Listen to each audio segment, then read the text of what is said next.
My friends, today we have the craziest stories of world record speedruns that have become lost media.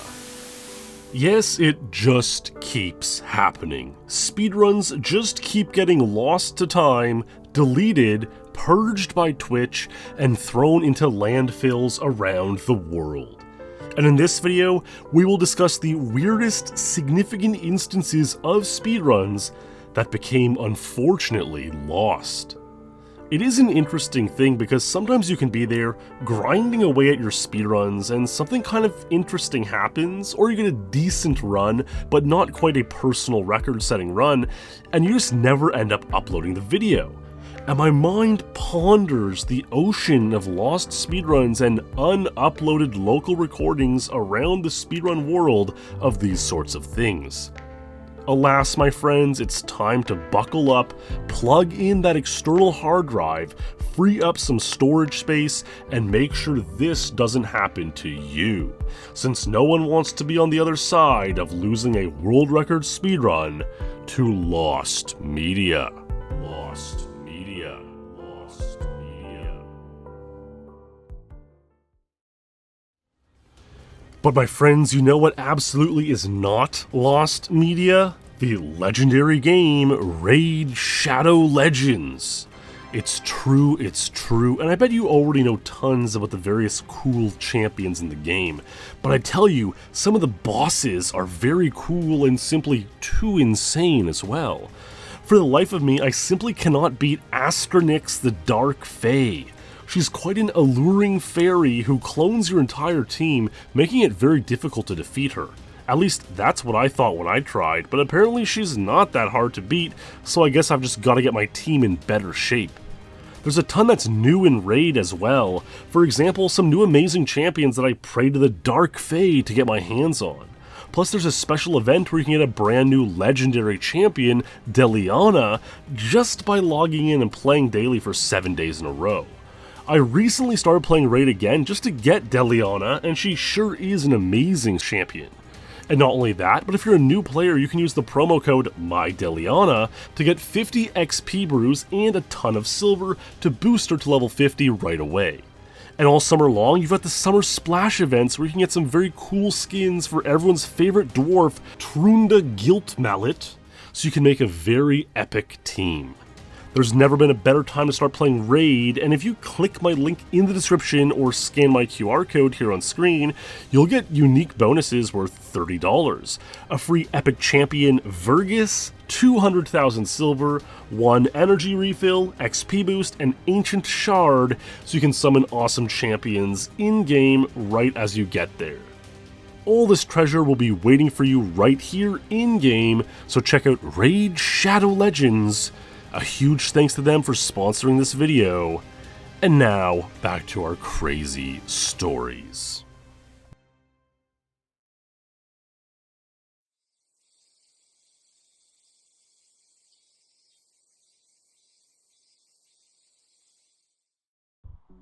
Now, one can hardly make a speedrunning lost media video without a mention of True Faith, the legendary GoldenEye and Perfect Arc speedrunner who, while he's become much better at archiving his speedruns these days, does unfortunately have numerous instances of lost media throughout the ages. One of the most fascinating and bizarre pieces of True Faith's lost media revolves around the stage Rescue Special Agent in Perfect Dark. In March 2017, the record on the stage stood at 2:16. However, a new strategy was discovered where you lure a scientist out from a room to a place closer on your path later on in the run, so you can acquire his keycard and complete the mission without having to go all the way down this long room into this other room and all the way back. This could save anywhere between 5 and 10 seconds depending on how well it was done and how lucky you got with the scientist's location. And so Big Boss Man would use this strategy to lower the record to 2:14 and then 2:13 by March 13th. However, only days later, True Faith would achieve a 2:12. He would upload this video, which remains visible to this day, so it isn't quite our lost media. However, the run was not without issue. At this point in time, proof standards had been raised as technology improved and had become more widespread, and unfortunately, this run has a number of moments where the footage slowed down or dropped frames completely. This was due to TrueFaith's laptop getting quite old and past its due, its processor no longer being able to keep up with the taxing task of recording speedruns, and as a result, the world record was immediately rejected from the rankings. This didn't deter TrueFaith too much, however, who kept playing for his own sake and satisfaction, despite knowing that any subsequent records would be unlikely to count on the rankings, given his laptop was incapable of capturing acceptable proof videos. A few days later, TrueFaith was on a very good speedrun of the stage with an even faster scientist lure. He began to get nervous as the run progressed, especially after he got the really good and quite rare scientist lure, and so he made the remarkable decision at a pause towards the end of the stage to stop the recording halfway through the run. The idea behind this was to help him become less nervous and clutch out the run. He knew the run wasn't going to count on the rankings anyways, and so he thought if it wasn't recording, he would be even less nervous in pulling out the run for his own satisfaction. And clutch out the run he did, achieving a new record of 2:11, a would-be 2-second untied world record on the stage. Alas, only half the run was recorded, and the quality of that half of the run would have dropped frames and not met proof standards, even if it were recorded in full. The first half of TrueFaith's rescue Special Agent 211 was never uploaded in any way, as he just never saw the point in doing so, and it's unlikely to ever be uploaded. TrueFaith would soon after discard his old laptop in exchange for a newer one, more capable of recording gameplay footage that meets contemporary proof standards. His more recent records were indeed recorded on this new laptop, so that much is for the best. But suffice to say, the old laptop is probably somewhere in a landfill now, perhaps somewhere in the great American Midwest, or perhaps shipped off as electronic waste to a recycling facility somewhere across the seas. Either way, the first half of TrueFaith's purported Rescue Special Agent 211 is all but guaranteed to be lost media forever and will never be recovered, lest someone stumbles across his hard drive in an old landfill somewhere. But if sifting through old landfills to find hard drives is your hobby, I imagine there are better things to look for, like old Bitcoin wallets, or the plentiful raw materials like copper, gold, and silver that are sometimes used in electronic devices. Alas, such is the story of this remarkable, noteworthy, and strange speedrun. And even stranger yet, this Rescue Special Agent saga has another historical morsel of infamy. You see, 2018 and 19 were incredibly active years for Perfect Dark, with a couple dozen new untitled records being set in both years. However, one record that wasn't officially improved in this time frame was indeed Boss's Rescue Special Agent 213. It did eventually get tied by Flickr Forum in February 2020, however, a couple months after this, Perfect Ace would tie the game's longest standing untitled record, Attack Ship Agent 206, a record that stood untied for nearly a decade straight. This meant that a new longest standing untied had been crowned, and in this case it was Boss's 116 on Defense Special Agent. Well, officially at least.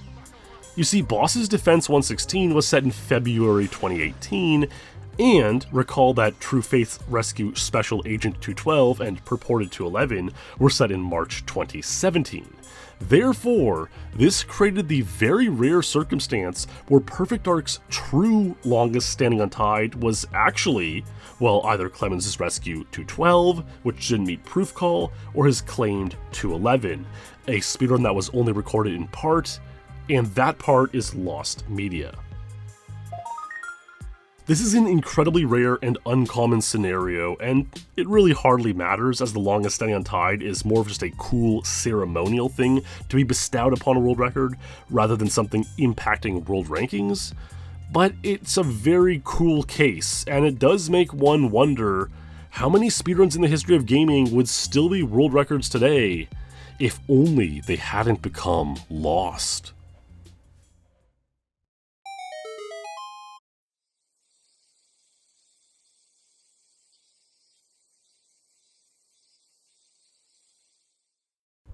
One of the most influential earlier Super Mario 64 speedrunners, whose speedrun media has become mostly lost, was a young man named Alex Tolio. Alex Tolio, who also went by Alex SM64 at the time, was a Greek speedrunner who played in the 2013-14 era, picking up the game after breaking his neck one summer and having to spend that summer indoors in a neck brace while recovering with very limited mobility. Speedrunning is really the perfect activity for such times. There aren't really too many Greek speedrunners, especially not back then, so our pal Alex Tolio was quite a rare young man indeed. Now, one can imagine being around 17 or 18 years old at the time and nursing a broken neck. Tolio wasn't exactly in the state to be physically out and about, collecting the items he might need to speedrun, so he made do with what he had. This meant he was speedrunning Super Mario 64 on the Wii Virtual Console, rather than the original N64. Now, this all took place at a strange time in speedrunning history, particularly the Super Mario 64 speedrunning community. You see, this era saw the massive growth of speedrunning as a whole thanks to the advent of live streaming on Twitch and prominent speedrun marathons, and Super Mario 64 was at the forefront of this massive growth. However, the speedrunning community was quite disorganized at the time, with no real, easily accessible leaderboard to display the world record times, or website displaying rules governing the various communities. Speedrun.com hadn't quite been invented yet, MarioRuns.com may have been around, but it wasn't that widely known or used yet, and so the Mario 64 speedrunners, and more importantly in this case, the casual Mario 64 stream viewers, weren't always super tuned into the ongoings and regulations among the community. So while Super Mario 64 speedrunning had been around for about a decade by this point, it was still very new to much of the massively growing speedrun audience. This was sometimes an area of contention for the Mario 64 runners, who would get particularly bothered when there was confusion surrounding the world record of the various categories, like 120 star or 70 star. You see, one issue was that it had been organically decided and agreed that the main categories of Super Mario 64 were speedrun on Nintendo 64, as many players around the world had been competing on original N64 for numerous years by this point.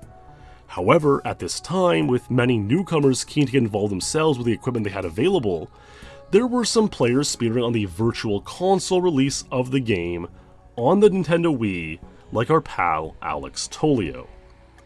Now, this isn't inherently wrong or anything, but the Virtual Console does run the game faster, saving time on runs from reduced lag and loading times. And this could be even more confusing for the casual viewer, where they've seen that, for example, the Ocarina of Time speedrun community, the next most popular N64 speed game, did allow Virtual Console openly in their main ranked categories of the game. The Mario runners, on the other hand, did not want to obsolete the previous decade of speedrunning simply by allowing Virtual Console, which is why they just always wanted the N64 runs to be considered the main, most prestigious de jure category. And so the concern from the core Mario 64 community was that the faster times on Virtual Console would somewhat cheapen the records on N64, at least possibly in the eyes of a brand new, casual speedrun viewer. For example, if Virtual Console saves roughly a minute in 70 star, if the 70 star record on Virtual Console ever fell below the 70 star record on N64, it could create a bit of an awkward situation for the casual viewers, and it's not the simplest thing to explain. With more speedrunners playing on Virtual Console, this scenario would become more and more likely. So, amidst Alex Tolio's development as a speedrunner, he was able to get some really good scores in the main categories of SM64 on Virtual Console. Most notably, he scored a time of 49.08 on 70 star, which was 1 second faster than Siglemic's world record on N64 of 49.09 in the same category. Now, of course, this was a great run by Tolio, but it was still a significantly less good run than Siglemic's 49.09, just by virtue of it being played on a faster console. Now, while at first there may have been almost a sense of disgust or unsettledness towards the Virtual Console 4908 beating the N64 record, I think over time, as speedrunning has become more and more fleshed out, one can certainly appreciate and see the historical significance of such a run in its own right, regardless of what one thinks of the N64 Virtual Console discrepancy. However, believe it or not, this 4908 by Alex Tolio has become lost media. Now, while it should always be the responsibility of the runner themselves to upload and archive their own runs, it's understood that this doesn't always happen. And nowadays, some historians, archivists, YouTubers, and ranking moderators of the game often take this role instead. However, probably owing to the confusion around the validity or even value of these Virtual Console runs at the time, this just never happened. No one archived or downloaded the run. It's understandable why this happened, as the community was unsure what to make of Virtual Console speedruns at the time. But looking back now, we can see that this 4908 was a notable and historic run in at least some regard. However, Tolio himself never archived the run on his Twitch channel or YouTube, nor did any moderator of the game do so either. Tolio's personal records of 49.08 in 70 star and 149.04 in 120 star have become lost media. His 16 star personal best, also on Virtual Console, comes up as verified on speedrun.com, but once again, the run was never archived and the video has been lost to time. These days, the Virtual Console and even emulator runs of SM64 have their own place on the speedrun.com leaderboards.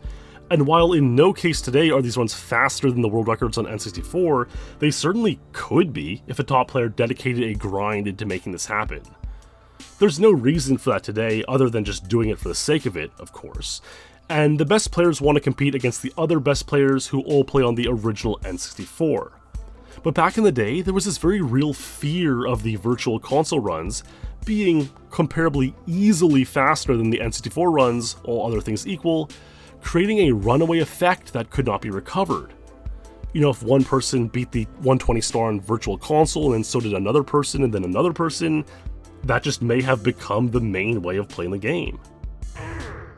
And while personally I do like the way things are now, with N64 being the main way to play SM64, it is interesting to think about the what if Virtual Console did end up becoming the main category, the main console for Super Mario 64 speedrunning. Currently, Tolio's Twitch channel only has 4 videos, all gameplay unrelated to his Super Mario 64 career, and he was last live 5 years ago. His Twitter account appears deleted as well, but if you search for Alex Tolio on Twitter, you'll see plenty of folks who remember the man fondly as a funny and epic member of the speedrun community, and one who pushed the game along, whose speedruns helped modernize and organize the way Super Mario 64 is ranked and competed today. His videos may be lost media, but his legacy is not forgotten by those who are around to see it. So, there are 2 crazy stories of lost media in speedrunning. As always, this is a great reminder to anyone to back up your speedruns, make highlights, YouTube uploads, save and archive your files, because you never know when some speedrun you played may have significant historical value in the future. So what are your favorite stories of lost media in speedrunning? I love to hear any comments about lost runs that I may not have heard about before, so I look forward to reading any new stories you all have to share. With that, a huge thanks for watching, stay true my friends, and I'll see you in the next stream or video.